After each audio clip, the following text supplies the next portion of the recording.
Study centre. तो नमस्कार दोस्तों, स्वागत है आपका यूनिक स्टडी सेंटर के ऑनलाइन क्लासेज में। ये चलिए आपकी कक्षा 8 की मैथ की क्लास, जिसमें हम पढ़ रहे हैं आपका प्रायिकता चैप्टर नंबर 16 इकाई 16 पढ़ रहे हैं प्रायिकता। आज हम जो देखेंगे आपका देखेंगे 16B देखेंगे। अगर आप अभी भी चैनल पे नए हो तो चैनल को अभी जस्ट सब्सक्राइब कर लीजिए। वीडियो पे नए हो तो वीडियो को लाइक जरूर करिएगा। चलिए, लाइक कब करिएगा? जब आपको क्वेश्चन समझ में आ जाएगा। तो आइए, ज्यादा लांग लपेट देर नहीं करते हैं, शुरू करते हैं। आपका लेते हैं सबसे पहला क्वेश्चन, आपके अभ्यास 16B का सबसे पहला क्वेश्चन लेते हैं। देखिए, सबसे पहला क्वेश्चन आपको दोस्तों ऊपर आता रहेगा। अगर आप पीछे के वीडियो नहीं देखें, डिस्क्रिप्शन में जाइए, क्लास 8 मैथ, ठीक ना, वहां पे जाके आप उसको ओपन करेंगे, एक सीरीज से पूरा वीडियो मिल जाएगा। अगर आपको यूट्यूब पे हमारा वीडियो खोजने में कोई दिक्कत आ रहा है तो आपको कुछ भी नहीं करना है, सीधे जिस चैप्टर का या जिस अभ्यास का आपको लगाना है, यूट्यूब पे अभ्यास लिखिए या वो चैप्टर लिखिए और पीछे लिख दीजिए यूनिक स्टडी सेंटर। आप हमारा वीडियो तुरंत पा जाएंगे, ठीक है ना। तो चलिए सबसे पहला क्वेश्चन लेते हैं। पहला क्वेश्चन ऊपर आ रहा है, पढ़ेंगे। दो सिक्के एक साथ 40 बार उछाले गए। दो सिक्के एक साथ 40 बार उछाले गए यदि head head head tail tail head क्रमशः 9, 8, 12 बार आए हों तो ज्ञात कीजिए कि टेल टेल कितनी बार आया होगा। ज्ञात करना टेल टेल कितनी बार आया होगा। तो चलिए, सबसे पहले जितनी बार उछाले गए हैं उसको लिखते हैं। अच्छा दोस्तों, एक बात बताइए, अगर दो सिक्के उछाले जा रहे हैं, दो सिक्के जब उछाले जाएंगे तो क्या होगा? एक में हेड एक में टेल हो सकता है, दोनों में टेल आ जाए। अगर दो सिक्के, अभी देखिए इसी क्वेश्चन में हम समझाते हैं आपको पूरा एकदम अच्छे से, एकदम एक्सप्लेन करके बताएंगे खूब बढ़िया से। चलिए आइए, सबसे पहले सिक्के उछाले कितनी बार गए हैं दोस्तों? देखिए, सिक्के उछाले गए 40 बार। देखेंगे, सिक्के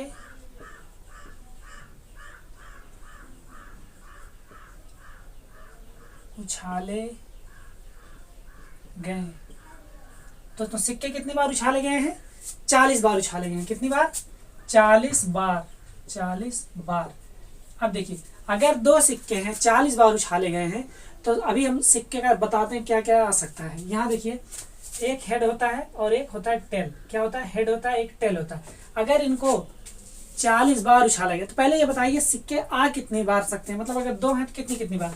मान लीजिए पहली बार फेंका गया, यहाँ ऐसे लिखते हैं, पहली बार फेंका गया, इसमें हेड आ गया, दूसरे में हेड आ गया, दोनों में हेड आ गया। फेंका गया, दोनों में हेड आ गया। दूसरी बार फेंका गया तो एक में हेड आया, दूसरे में टेल आ गया। ठीक है ना? समझ में आ रहा है कि नहीं? पहली बार फेंका गया तो एक में हेड, दूसरे में भी हेड आ गया, दोनों में हेड आ गया। अब दूसरी बार फेंका गया, हेड आ गया, दूसरे में टेल आ गया। अब फिर फेंका गया, एक बार टेल आ गया पहले वाले में, दूसरे वाले में हेड आ गया। अब फिर फेंका गया, टेल आ गया और टेल आ गया, दोनों में टेल आ गया। तो इतना ही आ सकता है। आ सकता है कि नहीं? इसके अलावा कुछ आएगा? नहीं आएगा। सिक्के, दो ऐसे सिक्के फेंकिए तो देखिए, हेड हेड हो सकता है, आ जाए, हो सकता है हेड टेल आ जाए, टेल हेड आ जाए, या हो सकता है टेल टेल आ जाए। इसके अलावा तीसरा कोई नहीं आएगा। यही 4 कंडीशन हो सकता है दो सिक्के उछालने में, ठीक है ना। अब जब 3 सिक्का रहेगा तो और भी कंडीशन हो जाएंगे, ऐसे ऐसे कंडीशन बदलते रहेंगे। ये दो सिक्के के लिए इतना हो गया। दो सिक्के जब एक साथ उछाले जाएंगे तो हो सकता है हेड हेड आ जाए, हो सकता है हेड टेल आ जाए, हो सकता है टेल हेड आ जाए, हो सकता है टेल टेल दोनों में आ जाए, ठीक है ना। तो ऐसे ही है। तो कह रहा है, अब देखो तीनों परिणाम जो है, इस सिक्के को कितनी बार उछाला गया? 40 बार। ठीक है, 40 बार उछाला गया। 3 परिणाम जो है, देखिए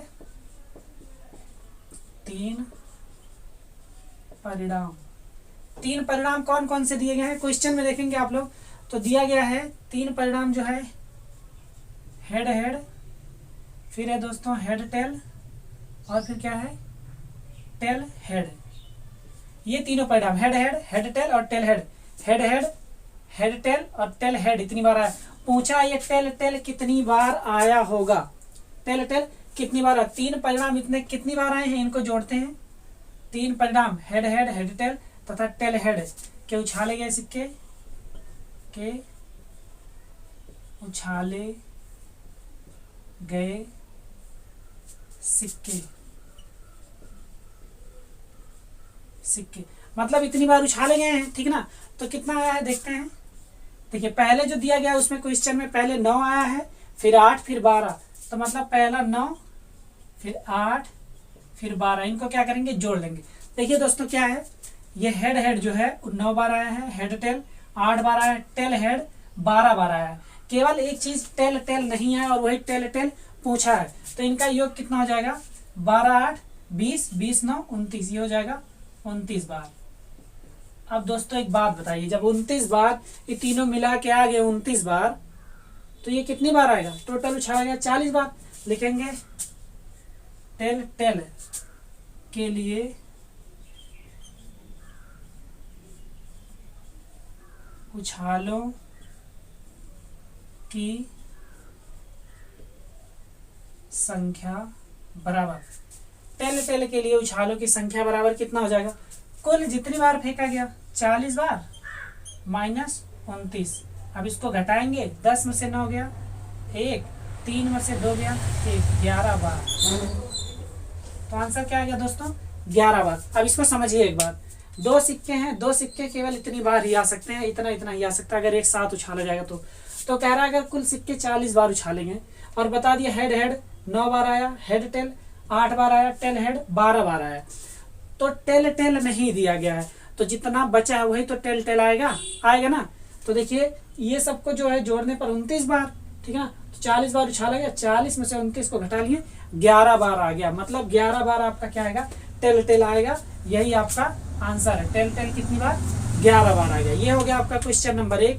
आगे बढ़ते हैं, देखते हैं आपका क्वेश्चन नंबर 2। क्वेश्चन नंबर 2 देखिए ऊपर आ रहा है। क्वेश्चन नंबर 2 का एक सिक्का 1000 बार उछाला गया और पाया गया कि चित 455 बार आया। तो लिखते हैं पहले सिक्के उछाले गए, लिखेंगे सिक्के उछाले गए, उछाले गए। सिक्के कितनी बार उछाले गए? 1000 बार, 1000 बार। देखिए एक बार या तो चित आएगा या तो पट आएगा, तो हमको दिया गया क्वेश्चन में चित जो है 455 बार है।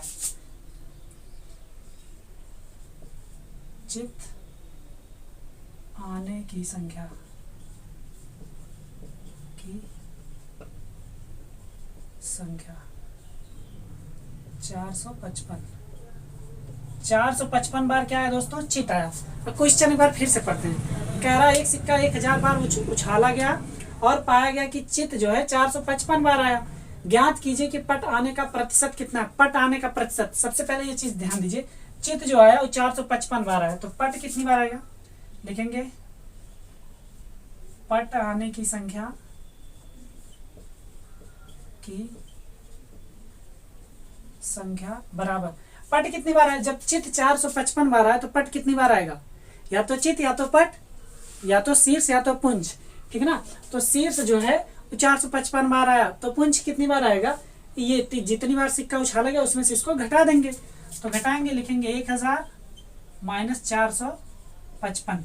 ये दोस्तों कितना आ जाएगा? आ जाएगा 545 बार। तो देखिए दोस्तों क्या आ गया? 545 बार। पट कितनी बार आया? 545 बार आया। लेकिन पट आने का प्रतिशत पूछा है, कह रहा पट आने का प्रतिशत, लिखेंगे पट आने का प्रतिशत बराबर। प्रतिशत कैसे निकालते हैं? जैसे मान लीजिए 10 का ऐसे 100 का 5% कितना होगा? यही ना। ये 100 का अगर बताते हैं कि 100 में 5 का बताइए तो 5 ऊपर लिखते हैं, 100 ऐसे लिखते हैं, ठीक है ना। इस तरीके से निकालते हैं, गुणे 100 करते हैं, ये कैंसिल, 5 आ गया, ठीक है। ऐसे ही पट आने का प्रतिशत, पट आया कितनी बार है? पट आने की संख्या लिखेंगे यहाँ पे, पट आने की संख्या बटे पट जितनी बार आया ऊपर वो लिखते हैं, फिर टोटल उछालों की संख्या लिखेंगे, कुल उछालों की संख्या गुणे 100। इसी से प्रतिशत निकलेगा, फिर क्या हो जाएगा? पट आने की संख्या कितनी है? 545 है, बटे टोटल कितना है? 1000 बार उछाला गया, गुणे 100 2 जीरो कैंसिल, 10 बचा। 10 से जब भाग करेंगे तो आ जाएगा 54.5%। तो कितना? 54.5% आया। पट आने का प्रतिशत कितना रहा? 54.5%। मतलब पट ज्यादा बार आया, ठीक है ना। 50% से ज्यादा है तो मतलब ज्यादा है। तो कितनी बार आ गया पट आने का प्रतिशत? 54.5% आ गया। चलिए दोस्तों आगे बढ़ते हैं, देखते हैं आपका क्वेश्चन नंबर 3। दो सिक्कों को एक साथ 400 बार उछालने पर देखा गया कि दो चित 90 बार आ रहे हैं, एक चित 210 बार आ रहा है, कोई भी चित नहीं 100 बार आ रहा है, ठीक है ना। इनमें क्या लिखा है, इनसे प्रत्येक घटना के घटित होने का प्रतिशत ज्ञात कीजिए। प्रत्येक घटना के घटित होने का प्रतिशत ज्ञात करना है। पहले जो जो दिया गया वो लिख लेते हैं। लिखेंगे 400 बार उछाले गए ना, उछालों की संख्या, उछालों की संख्या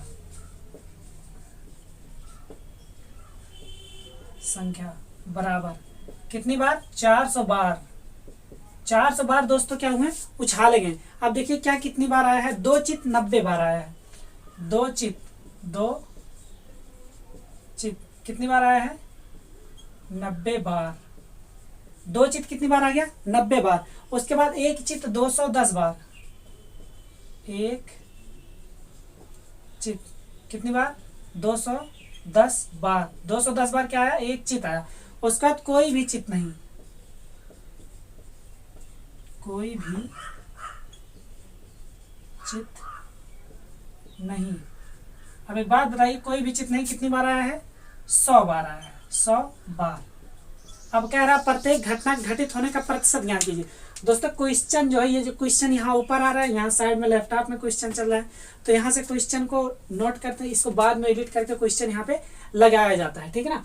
तो यहाँ देखिए उछालों की संख्या कितनी है, 400 बार है। 2 चित 90 बार आया, 1 चित 210 बार आया, कोई भी चित नहीं 100 बार आया। 100 बार कोई भी चित नहीं आया। अब दोस्तों जो क्वेश्चन पूछ रहा है, कह रहा प्रत्येक घटना के घटित होने का प्रतिशत ज्ञात कीजिए।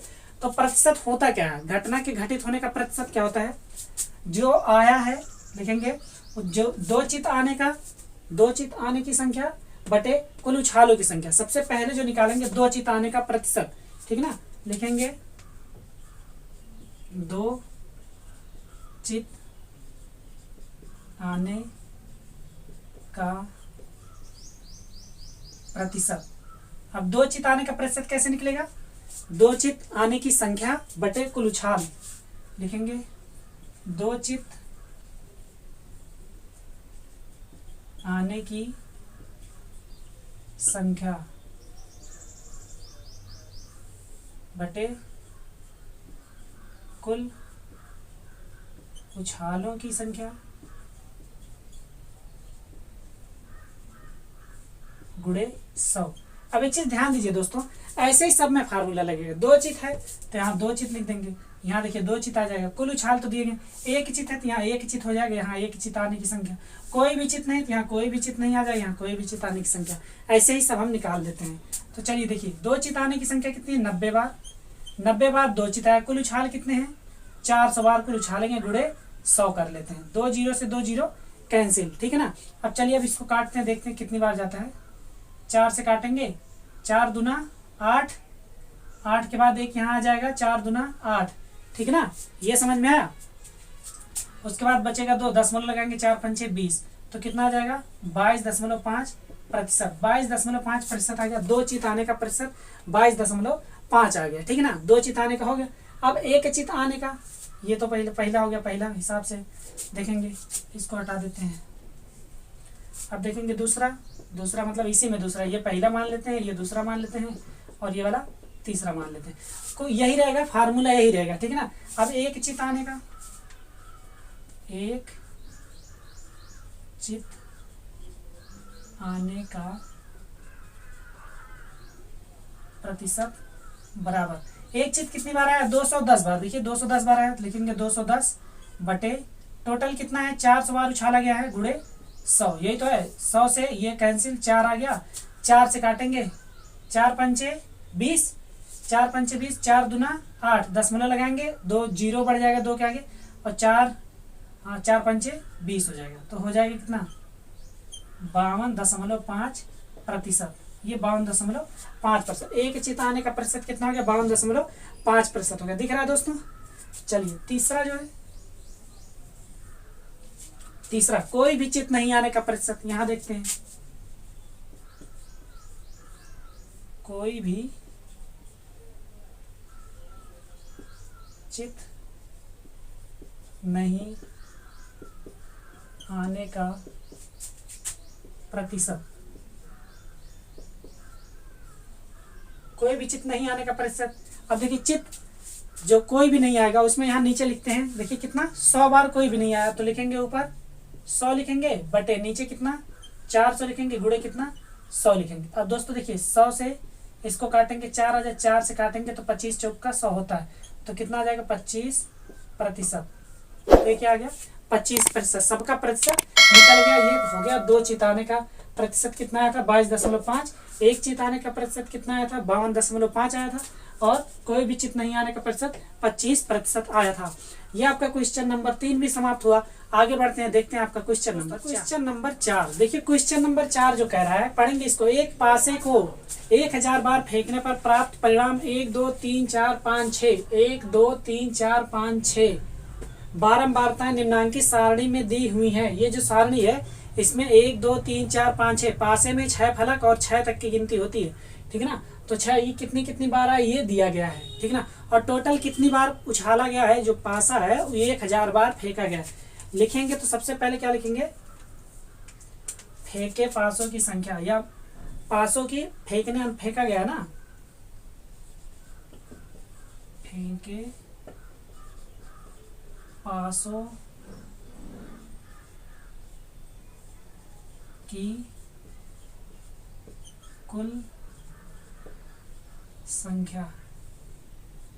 या तो लिख सकते हैं पासों की फेंकी गई संख्या, ठीक ना। आप फेंके पासों की कुल संख्या, कितनी बार पासा फेंका गया है 1000 बार फेंका गया। क्वेश्चन में आपके कह रहा है 1000 बार पासा फेंका गया, ठीक ना। अब कह रहा है सबका प्रतिशत बताइए, 1 2 3 4 5 6 कितना प्रतिशत बार आया, इन सबका प्रतिशत निकालना है। टोटल फेंका गया 1000 बार, तो लिखते हैं 1 आने का प्रतिशत, 1 आने का प्रतिशत। दोस्तों 1 आने का प्रतिशत, 1 कितनी बार आया है, यहाँ देखिए 180 बार, और नीचे कितना लिखेंगे 1000। कुल फेंक देखिए 1 आने का संख्या, फिर कुल फेंकों की संख्या और गुणे 100 कर देंगे, आंसर आ जाएगा। तो देखिए 1 कितनी बार आया 180 बार, और कुल कितनी बार फेंका गया है 1000 बार फेंका गया, गुणे क्या कर देंगे 100 कर देंगे, इससे प्रतिशत निकल जाएगा। 2 जीरो से 2 जीरो कैंसिल, 1 जीरो से 1 जीरो कैंसिल, कितना आ गया 18%। कितना 18%, मतलब 1 जो है वो कितनी बार आया 18% बार आया, उसका प्रतिशत कितना 18। अब लिखेंगे 2 आने का प्रतिशत, 2 आने का प्रतिशत, 2 आने का प्रतिशत। 2 कितनी बार आया 150 बार आया, तो 150 कहाँ लिखेंगे ऊपर लिखेंगे। कुल कितनी बार फेंका गया 1000 बार, गुणे क्या करेंगे 100 कर देंगे। 2 जीरो से 2 जीरो, 1 जीरो से 1 जीरो कैंसिल, ये कितनी बार आया 15%, इसका प्रतिशत कितना है 15 है। 2 जो है वो 15% बार आया। उसके बाद लिखते 3 आने का प्रतिशत, 3 आने का प्रतिशत।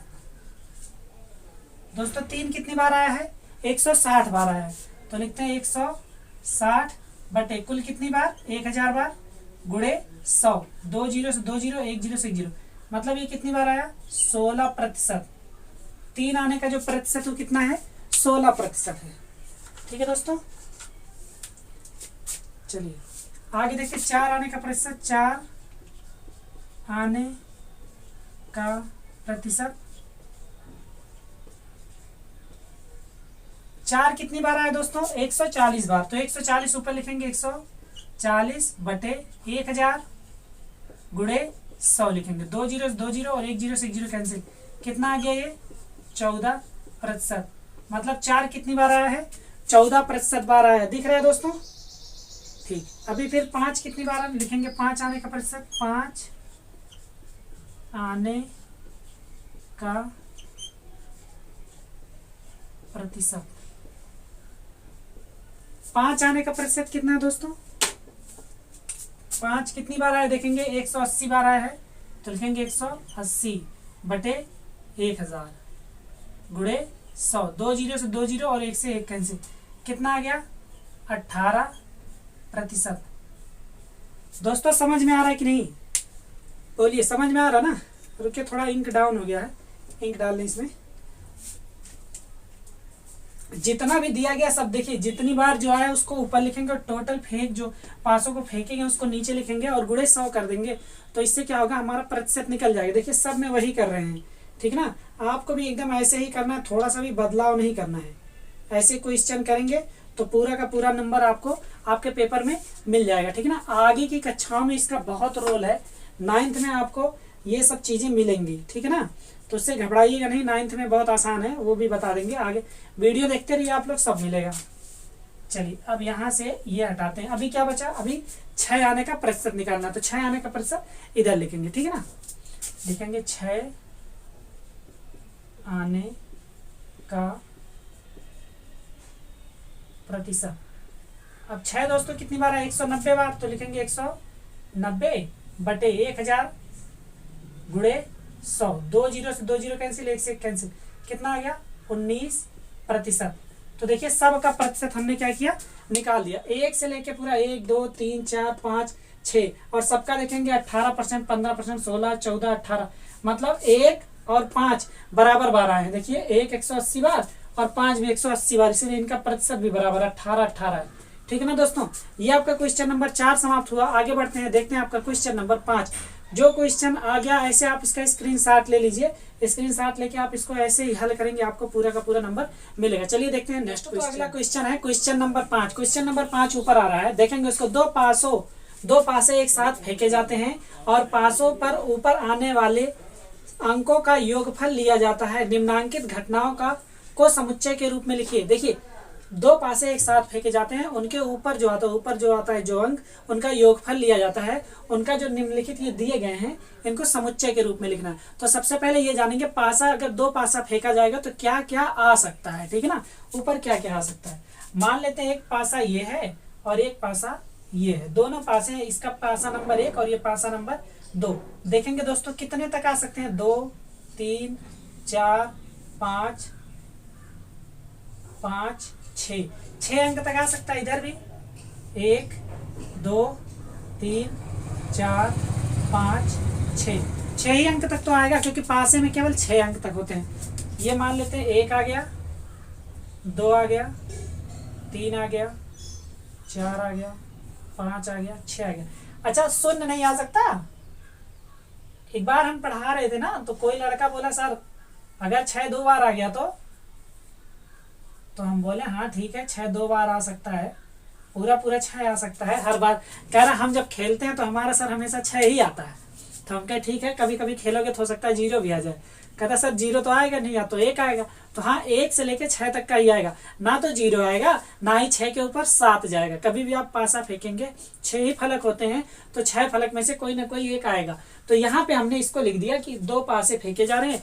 मान लीजिए पहले में 1 आ गया, दूसरे में भी 1 आ जाए, ऐसे ऐसे कोई भी आ सकता है। एक इसमें से तो एक इसमें से आएगा, ठीक है ना। तो चलिए आइए, जैसा ये कंडीशन कह रहा उस तरीके से हम लोग देखते हैं कि क्या कितनी बार आ सकता है। कह रहा प्राप्त योग सम संख्या हो, उनको समुच्चय में लिखना है, मतलब एक ब्रैकेट में लिखना, ठीक ना। प्राप्त योग सम संख्या हो। अब जब योग प्राप्त करेंगे उस सम संख्या होना चाहिए।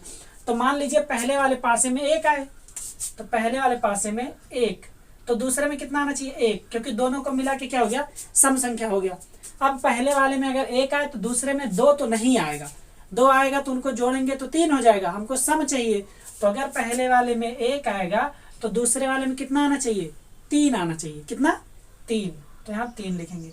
फिर अगर पहले वाले में 1 आएगा तो दूसरे वाले में कितना आना चाहिए, 5 आना चाहिए। कितना, 5।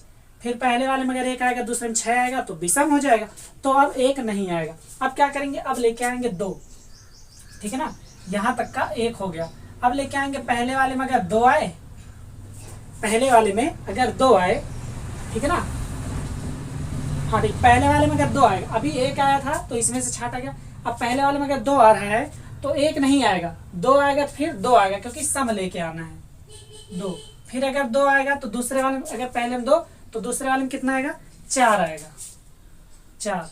फिर अगर पहले वाले में 2 आया तो दूसरे वाले में कितना आएगा, 6 आएगा। कितना, 6 आएगा। ये दोस्तों उम्मीद करते समझ में आ रहा होगा, क्योंकि इनका योग देखिए सम हो रहा है ना। पहले 1 से लेके चलेंगे, फिर 2 से, अब फिर 3 लेके आएंगे। मानते हैं पहले वाले में क्या है, 3 है। जब पहले वाले में 3 रहेगा तो दूसरे वाले में जब 1 रहेगा तब भी सम हो जाएगा। तो यहाँ लिखेंगे 1। अब समझ में आ गया हो तो इधर 3, तो यहाँ 2 तो रहेगा नहीं, तो क्या रहेगा, 3 रहेगा। फिर अगर 3 तो दूसरे वाले में कितना रहेगा, 5 रहेगा। कितना, 5। ये भी हो गया 2 से। अब 3 देखेंगे, पहले वाले में 3 हो गया, अब पहले वाले में 4 लेके आएंगे। जब पहले वाले में 4 आएगा तो दूसरे वाले में 1 आएगा तो जोड़ेंगे 5 हो जाएगा, विषम हो जाएगा, सम लेके आना है। तो अगर पहले वाले में 4 आ रहा है, दूसरे वाले में 2 आना चाहिए। पहले वाले में 4 तो दूसरे वाले में भी 4, पहले वाले में 4 तो दूसरे वाले में 6, 6 से ज्यादा नहीं आएगा, घबराइए मत, ठीक है ना। अब 4 वाला हो गया। अब क्या करते हैं, पहले वाले में 5 लेके आते हैं। जब पहले वाले में 5 आएगा तो दूसरे वाले में कितना आ जाए, 1 आ जाए, तो भी सम हो जाएगा। तो पहले में 5 तो दूसरे में 1, फिर पहले में 5 तो दूसरे में 3, पहले में 5 तो दूसरे वाले में 5, क्योंकि 5 5 10। अब पहले वाले में कितना आएगा, 6 आएगा, क्योंकि हो गया, इससे ज्यादा नहीं जाएगा। अब पहले वाले में अगर हम 6 लेके आते हैं तो लिखते हैं पहले वाले में अगर हम 6 लेके आते हैं तो दूसरे वाले में 1 आएगा तो 7 हो जाएगा, तो सम तो होगा नहीं, विषम हो जाएगा, हमको सम चाहिए। तो पहले में अगर 6 तो दूसरे में 2 आना पड़ेगा, 6 दूसरे में 2, फिर पहले में 6 दूसरे में 4, फिर पहले में 6 तो दूसरे में 6। ये हो गया हमारा प्राप्त योग क्या होना चाहिए, सम संख्या होना चाहिए। प्राप्त योग सम संख्या हो गया। पहले देखिए दोस्तों, लिखने का सबसे बढ़िया तरीका, पहले वाले में 1 लेंगे, फिर दूसरे वाले में लेते चले जाएंगे, फिर पहले वाले में 2 लेंगे, फिर दूसरे वाले में देखते चले जाएंगे कौन सा सम, पहले वाले में 3, ऐसे एक सीरीज से लीजिएगा। थोड़ा सा भी ऊपर नीचे करेंगे तो गलत हो जाएगा और वो पूरा का पूरा गलत नहीं गिनती हो जाएगा, ठीक ना, ये चीज ध्यान दीजिएगा। चलिए, प्राप्त योग 3 का अपवर्तय हो। अपवर्तय मतलब क्या होता है, 3 का गुणक हो। जो योग प्राप्त हो 3 का गुणक हो। तो क्या करते हैं, सबसे पहले लेते हैं 1, पहले वाले में कितना आ गया, 1। अगर पहले में 1 आएगा तो दूसरे में कितना आ जाए कि 3 का अपवर्तय होगा। पहले में 1, दूसरे में 2, अगर 1 आ जाए तो 2 ही होता। तो पहले में 1, दूसरे में कितना आना चाहिए, 2 आना चाहिए, कितना, 2। फिर पहले में अगर 1 है तो दूसरे में कितना आना चाहिए, 2 के बाद, 2 के बाद हो जाएगा 4 5 हो जाएगा, 3 का अपवर्तय होना चाहिए, 3 3 दूना 6, तो कितना जोड़ेंगे, 6 हो जाएगा, 5 जोड़ेंगे 6 हो जाएगा, ठीक है ना। अब पहले में 1 आएगा तो 7 से ऊपर जाएगा नहीं, ठीक। तो क्या करते हैं, पहले वाले में लेते हैं 2। अब पहले वाले में 2 आया तो अपवर्तय चाहिए, तो 1 आ जाएगा, क्योंकि 2 और 1 3 होता है। फिर पहले वाले में 2, तो दूसरे वाले में देखिए हमको बनाना क्या है, 3 3 दूना 6, 3 त्रिका 9, 3 चौक के 12, ऐसे 3 का अपवर्तय बनाना है। तो 2 और 1 3, 3 हो गया। अब 2 में क्या जोड़ेंगे कि 3 का अपवर्तय हो जाए, तो 3 दूना 6 होता है, तो यहाँ कितना आ जाएगा, 4 4 हो गया। 2 और 4 को जोड़ देंगे, 6 हो जाएगा 3 का अपवर्तय। फिर देखिए, फिर 2 में 6 जोड़ सकते हैं क्या, नहीं जोड़ सकते। अब 2 हो गया। अब लिखते हैं 3। अगर पहले में 3 आएगा तो दूसरे 3 तो हो गया ना, लेकिन दूसरे वाले में कितना आना चाहिए, 3 आना चाहिए दूसरे में भी, तभी ना 6 होगा। 3 और 3 का अपवर्तय, तभी 1 तो ले नहीं सकते, 2 ले नहीं सकते, क्योंकि 1 और 2 लेंगे, 1 लेंगे तो 4 हो जाएगा, 2 लेंगे तो 5 हो जाएगा। हमको 3 का अपवर्तय चाहिए, इसीलिए कितना लेंगे, 3, 3 और 3 6। अब और कितना लेंगे, पहले वाले में अगर 3 तो दूसरे वाले में कितना आना चाहिए, 6, क्योंकि 6 और 3 9 हो जाएगा। ये समझ में आया दोस्तों ना, बहुत ही आसान, बहुत आसान है। बस ये देखिएगा, जोड़ने पर 3 से कटने वाला है, ठीक है ना। पहले वाले में 1, दूसरे वाले में फिर देखिए पहले में 2, फिर पहले में 3। अब पहले में कितना लेंगे, 4 लेंगे। पहले में अगर 4 लेंगे तो दूसरे वाले में कितना आना चाहिए, 2 आना चाहिए, 2। फिर पहले वाले में अगर 4 लेंगे तो दूसरे वाले में कितना आना चाहिए, 9 बनना चाहिए। 3 3 दूना 6, देखिए ये 6 हो गया। फिर 3 त्रिका 9, तो 4 के बाद 5 लेंगे, ठीक है ना, ये हो गया 4 से भी। अब क्या करते हैं, अब पहले वाले में 5 लेते हैं, पहले वाले में 5, तो दूसरे वाले में कितना आना चाहिए, 5 में कितना जोड़ देंगे, 3 का अपवर्तय हो जाएगा, 1 जोड़ देंगे तो कितना आ जाएगा, 1। फिर पहले वाले में अगर 5 तो दूसरे वाले में कितना, 4, ठीक है ना, ये हो गया। अब देखते हैं पहले वाले में कितना लेना है, 1 भी लिया जा चुका, 2 भी, 3 भी, 4 भी, 5 भी। अब पहले वाले में लेते हैं 6, 6 है तो 1 नहीं हो सकता, 2 नहीं हो सकता, 6 3 9 हो सकता, 3 आ सकता है, तो 3, ठीक है ना। फिर 6 लेंगे और फिर 6 लेंगे, 6 और 6 12। ये सभी क्या हो गए, 3 के अपवर्तय हो गए। 3 के अपवर्तय मतलब 3 के गुणक हो गए, कि 3 से ये सब कट जाएंगे। चलिए आगे बढ़ते हैं। प्राप्त योग 4 से न्यून हो। प्राप्त योग 4 से कम होना चाहिए, मतलब दोनों में क्या क्या है कि 4 से कम हो जाए। तो देखिए पहले में अगर 1 आएगा तो दूसरे में कितना आ जाए, 1 आ जाए। 4 से कम है, 4 भी नहीं होना चाहिए, ठीक ना। पहले में अगर 1 आ जाए तो दूसरे में कितना आएगा, 2 आ जाएगा, 3 हो गया, 1 1 2, 1 और 2 3 हो गया। अब पहले वाले में 1 लाएंगे, दूसरे में 3, तो 4 आ जाएगा, तो पहले वाला समाप्त हो गया। अब इतना हो गया। अब देखिए पहले में अब 2 लेके आना है। पहले में अगर 2 आएगा तो दूसरे में कितना आना चाहिए, 1 आना चाहिए। अभी 3 हुआ, आगे नहीं बढ़ना है, 4 नहीं होना है, 4 से न्यून होना है, ठीक है। अब पहले वाले में अगर 2 आएगा तो दूसरे वाले में 2 आएगा, तब भी ज्यादा हो जाएगा। तो इसका मतलब अब अगर उसके आगे बढ़ते 3 तो 1 आ जाएगा, तब भी नहीं होगा, मतलब यही इतना केवल रहेगा, ठीक है ना, यही इतना, क्योंकि 4 से न्यून होना चाहिए, मतलब 4 भी नहीं होना चाहिए, 4 से कम 3 होना चाहिए, ठीक है ना। तो अगर 1 आएगा तब भी 2 होगा, 1 2 आएगा तो 3 हो जाएगा, 2 और 1 आएगा तो भी 3 हो जाएगा हमारा, इससे ज्यादा नहीं। दोस्तों फिर देखिए चौथा, देखिए कह रहा प्राप्त योग 10 से अधिक हो, जो योग मिले वो 10 से ज्यादा जाए। अब 10 से ज्यादा कब जाएगा, तो देखेंगे पहले, अगर 1 लेंगे तो 6 होगा सबसे ज्यादा, तब भी नहीं जाएगा। 2 लेंगे तो 6 होगा, तब भी नहीं जाएगा। 3 लेंगे तब भी 6 से जोड़ेंगे तब भी नहीं जाएगा। तो पहले में अगर 4 लेंगे तो दूसरे में 6 आएगा, तो ये तो 10 बन गया, मतलब 4 से 6 हो सकता है 10 बन जाएगा। लेकिन लेंगे कहाँ, 10 से जाना चाहिए, तो पहले में 5 दूसरे में 6 लिखेंगे, पहले में कितना 5 दूसरे में 6, फिर अगर पहले में 5 तो अब तो नहीं होगा, 5 और 6 हो गया। अब क्या करेंगे, अब पहले वाले में, मतलब अब जो होगा एक बार हो गया, अब पहले वाले में 5 के स्थान पे 6 लेंगे तो दूसरे वाले में कितना आ जाएगा 5, क्योंकि 6 5 11। फिर अगर पहले वाले में 6 लेंगे तो दूसरे वाले में भी 6 ले सकते हैं, 6 और 6 12, ज्यादा हो गया ना। एक बार फिर से समझिए इसको, ये वाला और समझिए, क्योंकि ये पूछा जाता है, ये क्वेश्चन में इंपॉर्टेंट है ये वाला। प्राप्त योग 10 से अधिक हो, प्राप्त योग 10 से अधिक हो, इतना अगर इन सब में जोड़ेंगे यहाँ तक का तो कुछ नहीं फर्क पड़ने वाला है। 5 6, 5 और 5 जोड़ेंगे तो 10 आएगा, 5 जोड़ेंगे 6 जोड़ेंगे तो फिर 11 हो जाएगा। तो 5 और 6, फिर 5 से आगे नहीं जोड़ सकते, मतलब अब इसमें लेना है 6, 6 और 6 जोड़ेंगे, पहले 6 और 5 जोड़ेंगे तब भी 11 आ जाएगा, अब 6 और 6 जोड़ेंगे तो 12 आ जाएगा। इससे ज्यादा आ ही नहीं सकता, क्योंकि एक में 6 दूसरे में 6, दोनों में मिला के 12।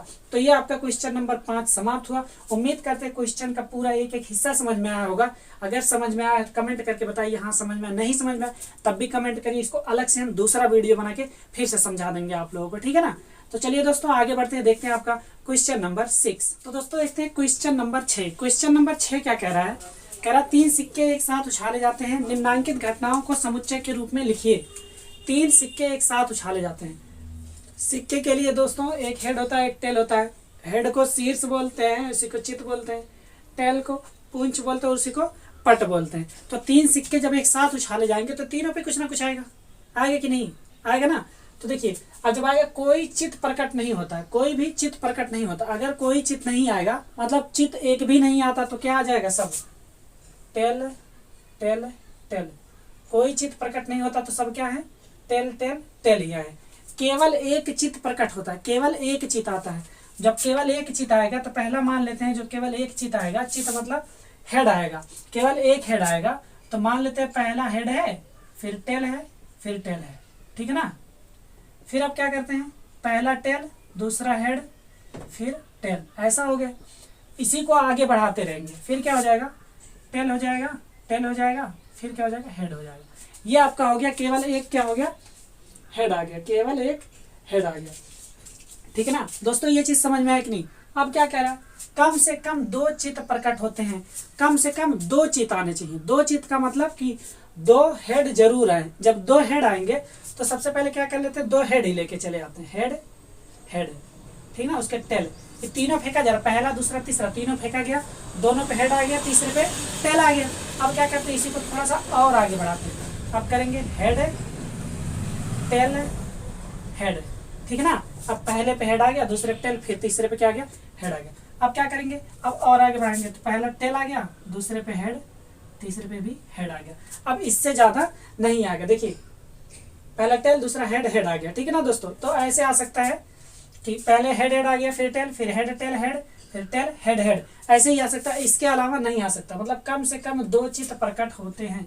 तो देखिए 2 चित है, इधर भी 2 चित है और इधर भी 2 चित है। अब इससे आगे पीछे कुछ नहीं हो सकता, केवल इतना ही आएगा। चलिए 3 चित आते हैं। अगर तीनों चित आते हैं तो एक के बार फेंका जाएगा और तीनों के तीनों क्या आ जाएंगे, चित आ जाएंगे। जब तीनों चित आ जाएंगे तो मतलब तीनों के तीनों क्या आ गए, हेड हेड हेड आ गए, ठीक है ना। ये समझ में आ गया। देखिए ये जो है वीडियो, ये आप 3 से 4 बार देखेंगे तब आपको समझ में आ गया। ये चीज ध्यान रखिएगा। अभी सोचिए एक के बार में समझ में आया नहीं, लेकिन एक बार जब समझ में आ जाएगा ना, फिर पूरी जिंदगी नहीं भूलेगा दोस्तों, पूरी जिंदगी नहीं भूलेगा। क्योंकि सिक्का है ना, ये प्रायिकता है। वो देखे होंगे जो गेस करते हैं, जो मैच वेच में पैसा लगाते हैं, वो सब बहुत सोच समझ के लगाते हैं, बहुत ध्यान दे के लगाते हैं, कैसे कैसे हो। जब एक बार खेलना जान जाते हैं, शुरू में खेलने में आपको टाइम लगेगा, जब लेकिन खेलना जान जाएंगे इसको तो फिर आपको बहुत मजा आएगा, ठीक है ना। तो इसीलिए ये सब चीजें बहुत ही आसान होती है, ठीक है दोस्तों। चलिए आगे बढ़ते हैं, देखते हैं आपका क्वेश्चन नंबर 7। तो देखते हैं next question, question number 7। Question number 7 क्या कह रहा है, दो पासों को एक साथ फेंकने पर दोनों पर सम अंक ऊपर आने की घटना का समुच्चय ज्ञात कीजिए। सम अंक ऊपर आने की घटना का समुच्चय ज्ञात करना है दो पासों को एक साथ फेंकने पर। तो सबसे पहले देखेंगे, देखिए सम अंक ऊपर आने का क्या समुच्चय लिखेंगे, सम अंक ऊपर आने का समुच्चय। सम अंक ऊपर आएगा दोस्तों, देखिएगा अभी समुच्चय। देखिए अब सम अंक ऊपर लाएंगे कैसे, ये चीज ध्यान दीजिए। पासे दो फेंके जा रहे हैं, कितने पे पासे, दो।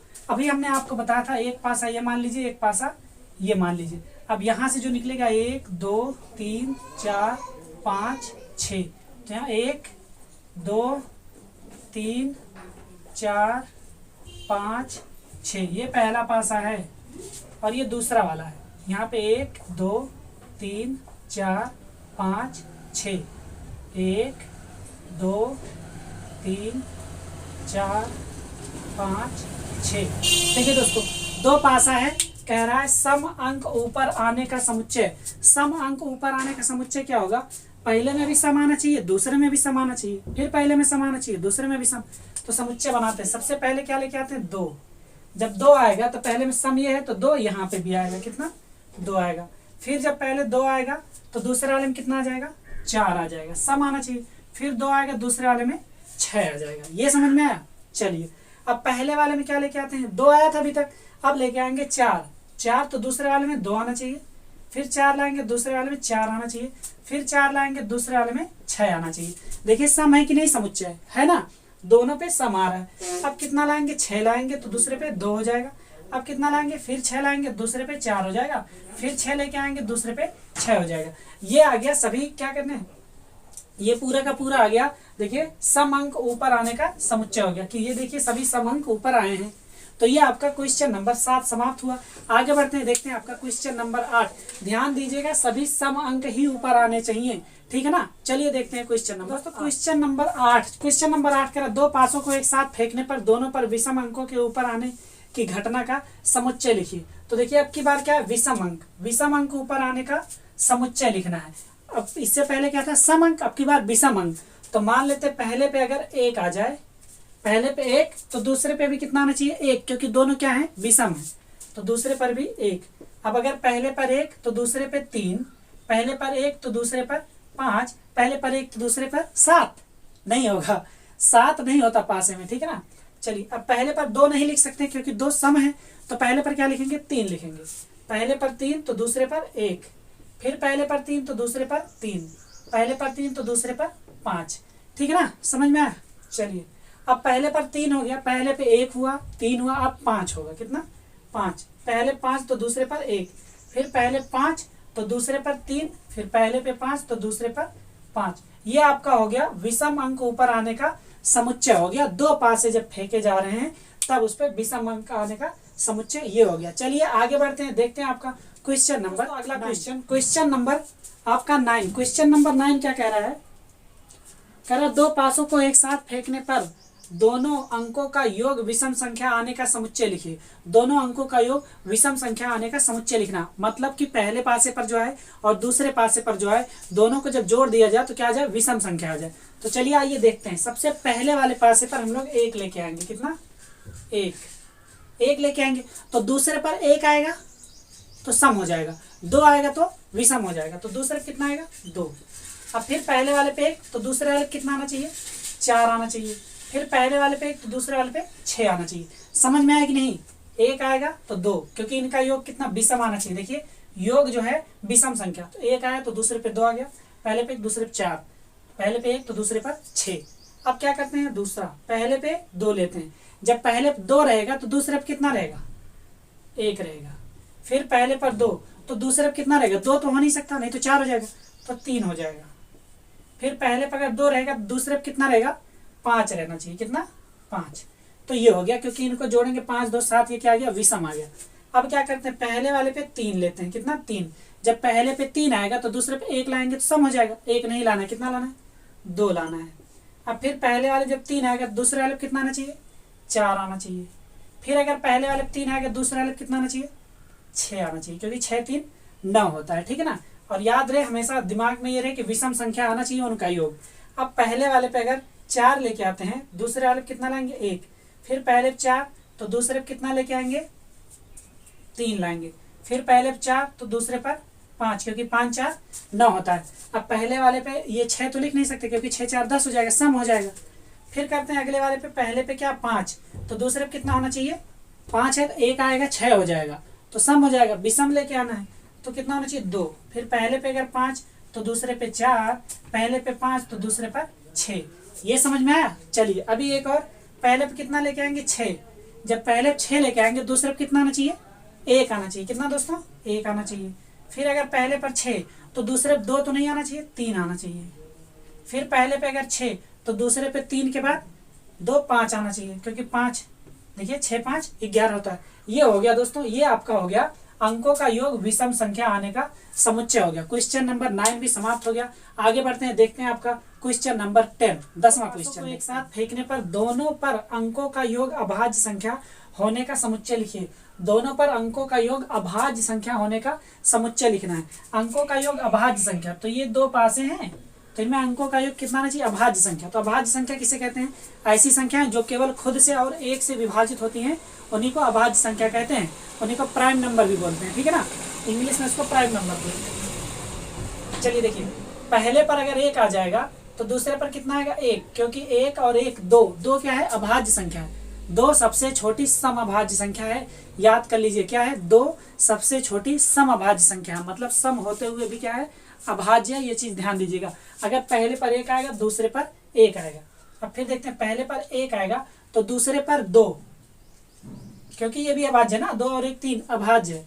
अब पहले पर अगर 1 आएगा तो दूसरे पर कितना लेके आएंगे 2 के बाद 3 और 1 4, देखिए 3 नहीं लाएंगे क्योंकि 3 1 4 हो जाएगा, तो लेके आएंगे 4 लेके आएंगे 4। अगर पहले पर 1 तो दूसरे पर 4, तो क्या हो जाएगा 1 और 4 जोड़ेंगे तो कितना 5, तो 5 अभाज्य हो जाएगा। अब फिर क्या देखेंगे, पहले पर अगर 1 आया तो दूसरे पर कितना आना चाहिए 4 2 6 आना चाहिए, कितना 6, क्योंकि 1 6 और 1 जोड़ेंगे कितना हो जाएगा 7 हो जाएगा, जो कि क्या है अभाज्य है, ठीक है ना। अब क्या करते हैं, चेंज करते हैं, पहले पे 1 के स्थान पे पहले पे 2 लेके आएंगे। पहले जब 2 आएगा तो दूसरे पे कितना आएगा 1 आएगा। फिर पहले पर 2 आएगा तो दूसरे पे कितना आएगा 2 तो आ नहीं सकता, क्योंकि 4 हो जाएगा, तो 3 आएगा, 3 2 5 3 हो जाएगा। फिर पहले पे अगर 2 तो दूसरे पे कितना आएगा, देखिए 2 है, दूसरे पे 4 आ जाएगा तो भी कट जाएगा, 5 आ जाएगा, 5 2 7, ठीक है ना, क्योंकि 5 2 7 होगा तब नहीं, देखिए तब वो क्या हो जाएगा अभाज्य संख्या हो जाएगा, क्योंकि 7 जो है अभाज्य संख्या। अब 2 लिखेंगे तो 2 लिखने के बाद अगर 6 आएगा 6 2 8 क्या हो जाएगा भाज्य हो जाएगा, लेकिन हमको क्या लिखना है अभाज्य संख्या लिखना है, ठीक है ना, जो कटे ना। तो फिर अगले पे क्या लिखेंगे 2 के बाद 3 लिखेंगे। जब 3 लिखेंगे तो पहले पे कितना आना चाहिए, पहले पे 3 तो दूसरे पे कितना आना चाहिए 1 आएगा 4 हो जाएगा, तो 2 आना चाहिए 2, क्योंकि 3 2 5। अब पहले पे अगर 3 तो दूसरे पे कितना आना चाहिए 4 आना चाहिए, क्योंकि 4 3 7। फिर अगर पहले पे जो है 3 आएगा तो दूसरे पे 6 आ जाएगा, तो 6 3 9 हो जाएगा, या 5 3 8 हो जाएगा, तब भी गलत हो जाएगा, तो 3 और 4 रहेगा, ठीक है ना। अगला देखते हैं, अब पहले पर अगर 4 है तो दूसरे पे कितना आना चाहिए 1 आना चाहिए। समझ में आ रहा है कि नहीं, इनका योग जो है अभाज्य संख्या होना चाहिए। तो 4 और 1 जोड़ेंगे 5, 5 अभाज्य है, केवल 1 से कटता है और खुद से कटता है, ठीक है ना। तो पहले 4 दूसरे पर 1, फिर पहले 4 तो दूसरे पे कितना आना चाहिए 2 आएगा तो कट जाएगा, दूसरे पे आना चाहिए 3, 4 3 7।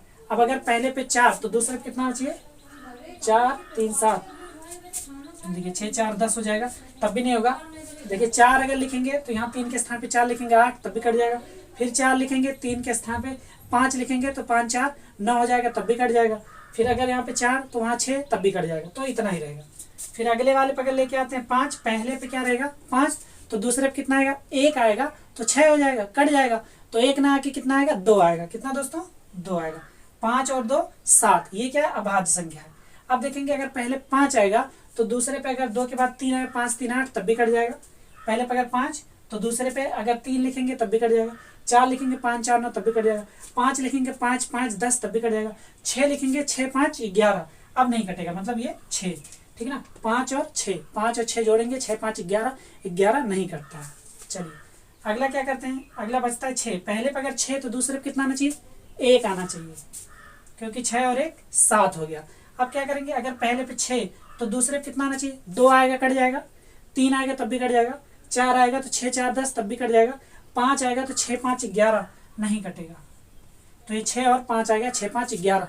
तो दोस्तों अब अगर अगला लिखेंगे 6 और 6 तो कट जाता है, 12 आता है।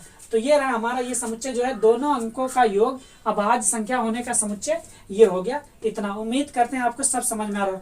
बस ध्यान क्या देना है आपको दोस्तों, सबसे पहले 1 फिर 2 फिर 3 फिर 4 फिर 5 फिर 6 इसी सीरीज में लिखना है, ठीक ना। और दूसरे पर पहले 1 2 3 फिर ऐसे देखें, सीरीज से ही देखेंगे, ठीक ना। सीरीज को गड़बड़ करेंगे तो गलत हो जाएगा। चलिए दोस्तों आगे देखते हैं आपका क्वेश्चन नंबर 11। उम्मीद करते हैं वीडियो समझ में आ रहा हो। वीडियो समझ में आ रहा है तो वीडियो को लाइक करिए, चैनल पर नए हो चैनल को अभी जस्ट सब्सक्राइब कर लीजिए और कमेंट करके बताइए कि वीडियो आपको कैसा लग रहा है। चलिए आगे बढ़ते हैं, देखते हैं क्वेश्चन नंबर 11।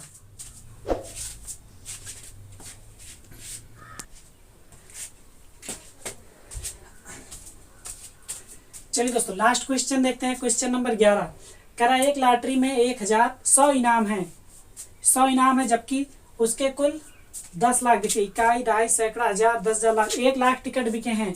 इस लॉटरी का एक टिकट खरीदने वाले व्यक्ति की इनाम जीतने की संभावना कितनी है। जो एक टिकट खरीद रहा है, टोटल कितना है, 100 इनाम है, इनामों की संख्या कितनी है, 100 लिखेंगे। इसको अभी समझाते हैं दोस्तों, लिखेंगे इनामों की संख्या, इनामों की संख्या बराबर कितने इनाम है, 100 इनाम है, ठीक है ना। और टिकटों की संख्या कितने हैं, टिकट बिके टिकट लिखेंगे, बिके टिकट, कितने टिकट बिक गए, 1 लाख, इकाई, दहाई, सैकड़ा, हजार, 10,000, लाख, 5 जीरो रहता है, इतने टिकट बिक गए। अब कह रहा है कि एक टिकट खरीदने वाले व्यक्ति की इनाम जीतने की संभावना, देखिए एक टिकट खरीदने, देखिए एक टिकट अगर कोई खरीद रहा है, एक टिकट खरीदने वाले व्यक्ति की इनाम जीतने की संभावना कितनी होगी, जीतने की संभावना बराबर, तो बराबर करके यहाँ लिखेंगे। अब एक बात बताइए, टोटल इनामों की संख्या कितनी है, 1,000, टोटल इनामों की संख्या कितनी है, 100 है, और टिकट कितने बिक गए, 1 लाख टिकट बिक गए। तो क्या करेंगे, हम लोग जानते हैं एक घटना की प्रायिकता क्या होती है, घटना के अनुकूल परिणामों की संख्या, घटना के अनुकूल कितना, मतलब 100 इनाम है, 100 इनाम मिल सकते हैं। फिर कुल संभव परिणामों की संख्या, कितने लोग हैं, 1,000 हैं, कितने हैं, 1,000, 1 लाख है, सॉरी, तो 1 लाख। अब बताइए कितना संभव है, तो 2 जीरो से 2 जीरो काट दीजिए, आंसर क्या आ जाएगा, 1/1000, कितना आ गया, 1/1000। इसका मतलब ये हुआ कि जो व्यक्ति है, वो जो एक टिकट खरीदा है, वो हो सकता है 1,000 में से कोई एक को मिले, कितना मिले, 1,000 में से एक को, यही हो गया आंसर। ठीक है दोस्तों, तो ये आपका क्वेश्चन नंबर 11 भी समाप्त हुआ। अब आइए थोड़ा सा आपको समझाते हैं प्रायिकता के बारे में, जो थोड़ा सा साइड से पहले से ही है। चलिए, कह रहा है एक घटना की प्रायिकता, अगर कोई घटना उसकी प्रायिकता ज्ञात करना है तो घटना के अनुकूल परिणामों की संख्या लिखते हैं ऊपर, और नीचे कुल संभव परिणामों की संख्या लिखते हैं। जैसे मान लीजिए एक सिक्का उछाला गया, तो प्रत्येक घटना के घटित होने की संभावना जो है, मतलब या तो हेड आएगा या तो टेल, या तो हेड आ सकता है या टेल, संभावना दोनों है कि नहीं। देखिए संभव परिणाम कितने हैं, या तो हेड या टेल, मतलब 2 है, लेकिन आएगा केवल एक ही ना, ऊपर तो 1 आएगा, तो 1/2, लेकिन 2 जब सिक्के उछाले जाएंगे, 2 सिक्के उछाले जाएंगे तो वही 1/4, 3 उछाले जाएंगे तो वो 1/8 हो जाएगा। ऐसे ही जब हम पासा फेंकते हैं, पासा में 6 फलक हैं, 6 फलकों में से 1 से लेकर 6 तक की कोई भी गिनती आ सकती है। तो ऐसे एक पासा उछालने पर प्रत्येक घटना घटित होने की संभावना 1/6 हो जाएगा। अगर 2 पासा उछालेंगे तो 1/36 हो जाएगा। तो उम्मीद करते हैं दोस्तों ये आपको पूरा वीडियो समझ में आया होगा। वीडियो समझ में आया हो तो वीडियो को लाइक करिए, कमेंट करके बताइए वीडियो कैसा लगा। पूरी जितने भी संभावना प्रोबेबिलिटी था, सारे क्वेश्चन ये समाप्त हुआ। तो यहीं पे आपका अभ्यास, ये वाला भी अभ्यास आपका क्या हो गया, समाप्त हो गया। आगे मिलते हैं आपके नेक्स्ट अभ्यास में, जो कार्तिकी तल है उसको भी खूब ध्यान से समझना है, ठीक है ना। अभी तक का अगर आपने वीडियो नहीं देखा है पूरा, तो आप डिस्क्रिप्शन में जाइए, वहां से लिंक खोलिए, कक्षा 8 मैथ, या तो आप ऊपर लिखा करिए यूट्यूब पे class 8 math unique study centre, सारे वीडियो आपको एक सीरीज से मिल जाएंगे। चलिए दोस्तों, मिलते हैं आपसे आपके अगले वीडियो में, तब तक के लिए बने रहिए यूनिक स्टडी सेंटर के साथ। बाय बाय, जय हिंद।